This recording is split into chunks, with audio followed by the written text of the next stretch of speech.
تقویٰ کا معنی بچنا ہے، تقویٰ کا معنی ڈرنا کے بھی ڈرنا. ہمارے دل میں، آپ کے دل میں ڈر ہے یا نہیں؟ یقیناً ڈر ہے.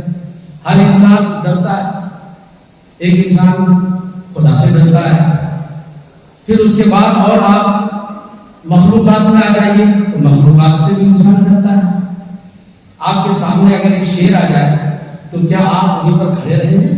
نہیں، بلکہ آپ اپنی جان بچانے کی فکر کریں گے. اور وہاں یہ کھڑے رہنا کہ ہمارا شیر ہمارا کیا کر لے گا، یہ آپ کی نادانی ہے، یہ آپ کی بیوقوفی ہے. آپ اپنے آپ کو ہلاکت میں ڈال رہے ہیں.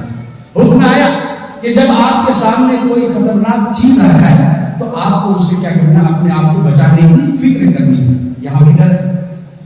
میں جس بات کی طرف آپ کی توجہ مبذول کرنا چاہتا ہوں وہ مختصر میں یہ کہ انسان جب مخلوق سے ڈرتا ہے اور انسان جب خدا سے ڈرتا ہے، خالق سے ڈرتا ہے، دونوں کے ڈر میں فرق ہے.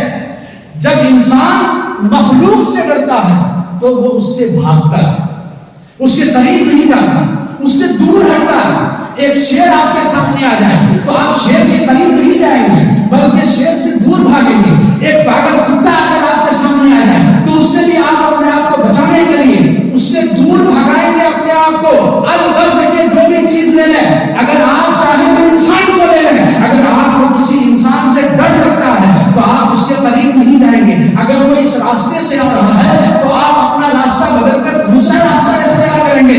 یہ آپ کا اس سے ڈرنے کی علامت اور اس کی دلیل ہے کہ انسان جب مخلوق سے ڈرتا ہے تو اس سے بھاگتا ہے، لیکن جب انسان خدا سے ڈرتا ہے تو خدا سے بھاگتا نہیں بلکہ خدا کے قریب جاتا ہے. یہ ہے انسان، یہ ہے خالق اور مخلوق سے ڈرنے کا فرق. خدا سے ڈرنے کا مطلب یہ ہے کہ جب اذان ہوتی ہے تو ہمارا قدم بجائے مسجد کی طرف اٹھنے کے مسجد کی طرف اٹھے. یہ خدا کا ڈر ہمارے دل میں ہے. اگر اذان نہیں جاتی ہے، اگر آپ کو کسی نیک کام کی طرف بلایا جاتا ہے تو اس وقت نیک کام کو کرنے کا تہیہ کر لینا یہ خدا کا